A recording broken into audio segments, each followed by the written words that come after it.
ব্রাহ্মণবাড়িয়ার বিজয়নগর উপজেলার শস্যই গ্রামে যুক্ত হলো নতুন গৌরবের অধ্যায়। এ বছর গ্রামের তিনজন কৃতি সন্তান দাওয়ারে হাদিস ও ইফতার সম্পন্ন করে মাওলানা ও মুফতি হিসেবে আত্মপ্রকাশ করেছেন। ঢাকার ঐতিহ্যবাহী বড় কাটারা মাদ্রাসা থেকে ইফতার সম্পন্ন করে পাগড়ি পরিধান করেছেন হাফেজ মাওলানা জুবায়ের বিন হাশেম। তিনি মোহাম্মদ আবুল হাশেম শিকদারের ছেলে এবং শস্যই দক্ষিণ পাড়ার গর্ভ। একই মাদ্রাসা থেকে দাওয়ারে হাদিস সম্পন্ন করে পাগড়ি গ্রহণ করেছেন হাফেজ মাওলানা নাইমুল ইসলাম। তিনি মোহাম্মদ নাসির উদ্দিনের ছেলে এবং শস্যই পূর্ব পাড়ার কৃতি সন্তান। এছাড়া ব্রাহ্মণবাড়িয়ার জামিয়া ইসলামিয়া ইউনুসিয়া মাদ্রাসা থেকে দাওয়ারে হাদিস শেষ করে পাগড়ি গ্রহণ করেছেন হাফেজ মাওলানা সাকিবুল ইসলাম। তিনি মোহাম্মদ তুরুব আলীর ছেলে এবং শস্যই হাজী বাড়ির গর্ভ।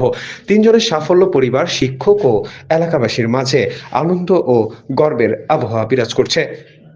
সকলেই আশা প্রকাশ করছেন নবীন ও আলেমরা ভবিষ্যতে দ্বীনের খেদমতে নিজেদের নিবেদিত করে সমাজে নৈতিকতা, ইসলামী মূল্যবোধ ছড়িয়ে দেবেন। মাহবুবুর রহমান শান্ত,